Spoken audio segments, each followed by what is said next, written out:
الحمد لله رب العالمين والعاقبة للمتقين والصلاة والسلام على سيد الرسل وخاتم النبيين وعلى آله وأصحابه أجمعين، خصوصا على الخلفاء الراشدين المهديين والذين اتبعوهم بإحسان إلى يوم الدين. أما بعد، فأعوذ بالله من الشيطان الرجيم. بسم الله الرحمن الرحيم. يا أيها الذين آمنوا اتقوا الله ولتنظر نفس ما قدمت لغد واتقوا الله إن الله خبير بما تعملون. ولا تكونوا كالذين نسوا الله فأنساهم أنفسهم أولئك هم الفاسقون. قال النبي صلى الله عليه وسلم: اغتنم خمسا قبل خمس، شبابك قبل هرمك، وصحتك قبل سقمك، وغناك قبل فقرك، وفراغك قبل شغلك، وحياتك قبل موتك، أو كما قال عليه الصلاة والسلام. اللهم صل على سيدنا ومولانا محمد وعلى آل سيدنا ومولانا محمد وبارك وسلم وصل عليه۔ عیسوی سال کا آخری مہینہ دسمبر اپنے اختتام پر ہے۔ اس کے بعد جنوری میں نیا سال شروع ہونے والا ہے۔ آج میں اسی نئے سال کی مناسبت سے چند ایک باتیں عرض کروں گا۔ زمانے قدیم کی تاریخ کو دیکھا جائے تو اس سے پتہ چلتا ہے کہ اکثر اقوام کے پاس اپنی اپنی تاریخ اور تقویم تھی، جس سے وہ تاریخ اور ماہ و سال کا حساب کیا کرتے تھے۔ اسی طرح اسلام کی تاریخ میں سن ہجری کا اجرا کیا گیا۔ ہمارے ہاں دو قسم کے کیلنڈر استعمال ہوتے ہیں، ایک قمری کیلنڈر جس کو ہجری بھی کہا جاتا ہے، دوسرا شمسی کیلنڈر جس کو عیسوی بھی کہا جاتا ہے۔ ہجری کیلنڈر کا آخری مہینہ ذوالحجہ اور پہلا مہینہ محرم ہوتا ہے، اور اس کی ابتدا حضور اکرم صلی اللہ علیہ وسلم کی ہجرت مدینہ سے ہوئی۔ اسلام کی اہم عبادات روزہ، حج اور زکوٰۃ وغیرہ کا تعلق اسی ہجری تقویم کے ساتھ ہے، جبکہ عیسوی سال کا آخری مہینہ دسمبر اور پہلا مہینہ جنوری ہوتا ہے۔ عیسوی کیلنڈر دراصل شمسی کیلنڈر ہے، یعنی اس کا تعلق سورج کے حساب کے ساتھ ہے۔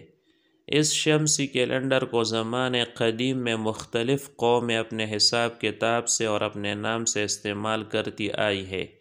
مثلاً پہلے اس کو 5 صدیوں تک رومیوں نے استعمال کیا تو رومی کیلنڈر کہلایا۔ اس کے بعد ایک عیسائی پادری کو اس میں رد و بدل اور ترمیم کی ذمہ داری سونپی گئی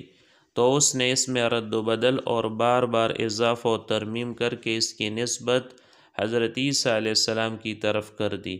اور یہ کہہ دیا کہ اس کا آغاز حضرت عیسیٰ علیہ السلام کی ولادت سے ہوا ہے، اور اس مناسبت سے اس کو عیسوی کہا جانے لگا۔ پھر کیتھولک چرچ کے ایک پوپ پاپائے گریگوری نے اس میں پھر سے رد و بدل کیا، اور اس کے نام کی مناسبت سے اس کو گریگوری کیلنڈر بھی کہا جاتا ہے۔ عام طور پر اس کی نسبت حضرت عیسیٰ علیہ السلام کی طرف کی جاتی ہے، اور یہ سمجھا جاتا ہے کہ اس کی ابتدا حضرت عیسیٰ علیہ السلام کی ولادت سے ہوئی، اور اسی مناسبت سے اس کو عیسوی کیلنڈر کہا جاتا ہے۔ حالانکہ خود عیسائی مصنفین بھی اس بات کا برملا اعتراف کرتے ہیں کہ حضرت عیسیٰ علیہ السلام کی ولادت کی تاریخ اور سن کا صحیح اور یقینی علم کسی کے پاس بھی نہیں ہے۔ چونکہ ہمارے ہاں ماہ و سال کا اعتبار زیادہ تر اسی عیسوی سال سے کیا جاتا ہے، اور یہ دسمبر اس کا آخری مہینہ ہے، اور اس کے بعد نیا سال شروع ہونے والا ہے، تو اسی مناسبت سے چند ایک باتیں عرض کرنے کا ارادہ تھا۔ پہلی بات یہ ہے کہ یہ مسلسل ماہ و سال کا گزرنا اور گزرتے چلے جانا دراصل انسان کی زندگی کا ختم ہوتے چلے جانا ہے، اللہ تعالیٰ نے انسان کو جو زندگی دی ہے، یہ زندگی اور اس کے اوقات و لمحات بہت قیمتی ہے۔ یہ وقت جس کو زمانہ بھی کہتے ہیں، اس کی اہمیت کو دیکھتے ہوئے بڑے بڑے لوگوں نے اس کے بارے میں اپنے اپنے خیالات اور نظریات کا اظہار کیا ہے۔ اس کے بارے میں جو سب سے بڑی حقیقت بیان کی گئی ہے وہ یہ ہے کہ وقت کبھی رکتا اور تھمتا نہیں ہے۔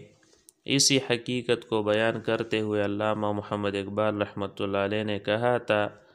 زمانے کی یہ گردش جاویدانہ، زمانے کی یہ گردش جاویدانہ، حقیقت ایک باقی سب فسانہ،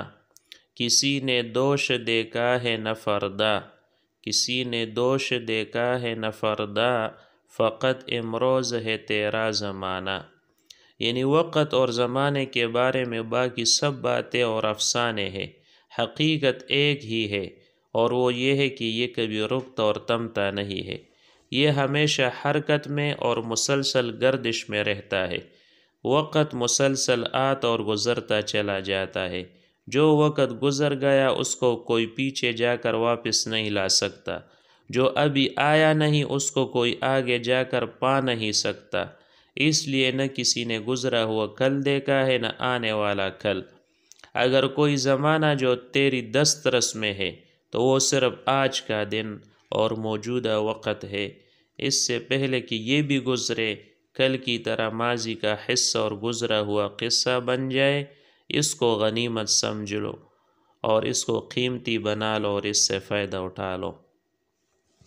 یہ وقت کتنا قیمتی اور کتنا اہم ہے، اس کا اندازہ اس بات سے بھی کیا جا سکتا ہے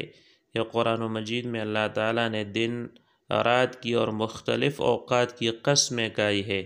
قرآن مجید نے کہیں فجر کے وقت کی قسم کہی، والفجر،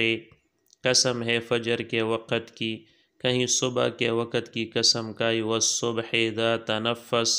قسم ہے صبح کے وقت کی جب وہ سانس لے، یعنی جب صبح کی ہلکی ہلکی ہوا باد نسیم چلنے لگے اس وقت کی قسم،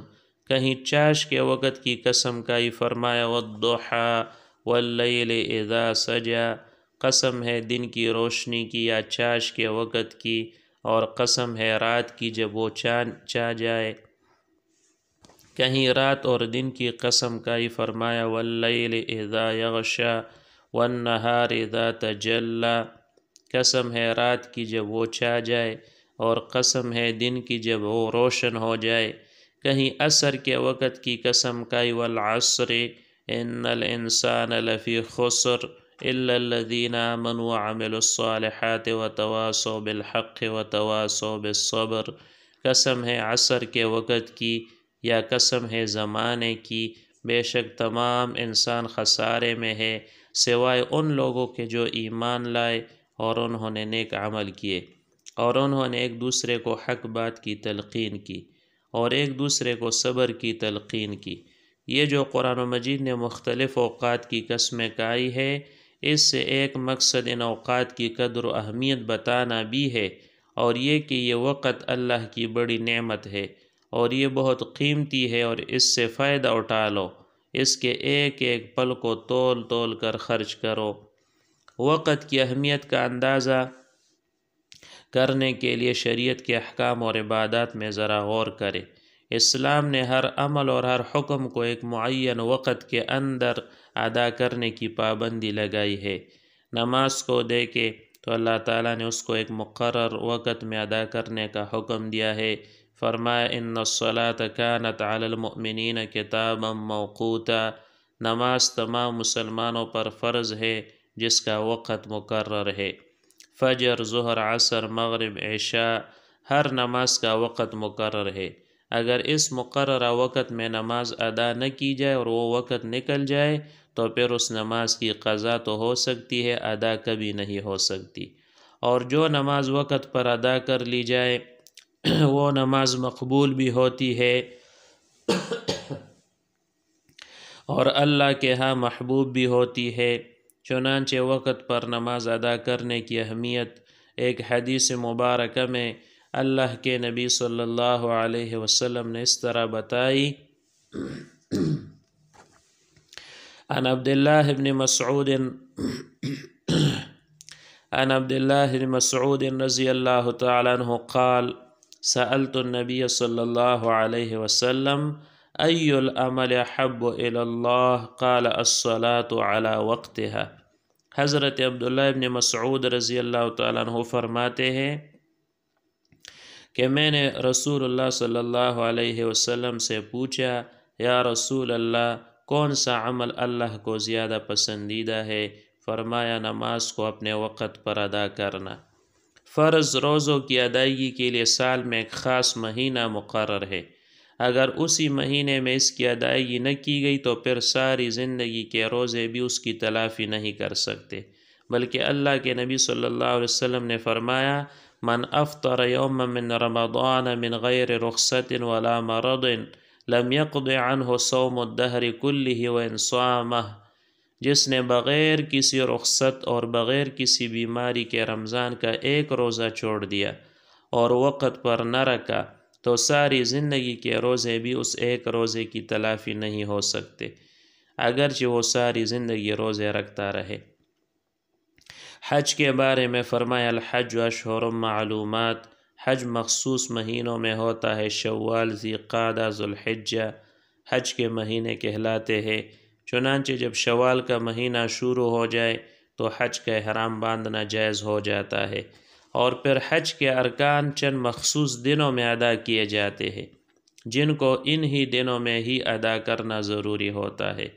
وقوف عرفہ کا ایک خاص دن مقرر ہے اور وہ اسی دن ہی ادا کرنا ضروری ہوتا ہے، اگر اس دن وقوف عرفہ نہ کیا پھر چاہے باقی سارا سال وقوف عرفہ کرتا رہے، سارا سال طواف کرتا رہے، اس کو حج نہیں کہا جائے گا، اس لیے کہ اس نے حج کو اس کے اپنے مقررہ وقت پر ادا نہیں کیا۔ ان کے علاوہ شریعت کے دیگر اکثر احکام بھی اسی طرح وقت کے نظم و ضبط کے ایک مخصوص نظام کے پابند ہے۔ اس میں ایک مسلمان کے لیے سبق ہے کہ وہ اپنی زندگی کو نظم و ضبط کا پابند بنائے اور ہر کام اپنے وقت پر کرے، اور وقت کی اہمیت کو سمجھے کہ اگر انسان اس سے فائدہ اٹھا لے تو یہ بہت بڑی اللہ تعالیٰ کی نعمت ہے۔ اللہ تعالیٰ ہم سب کو وقت کی قدر عطا فرمائے اور وقت سے فائدہ اٹھانے کی توفیق عطا فرمائے، اور ضیاء وقت سے اللہ تعالیٰ ہم سب کو محفوظ فرمائے۔ وآخر دعوانا ان الحمد للہ رب العالمین۔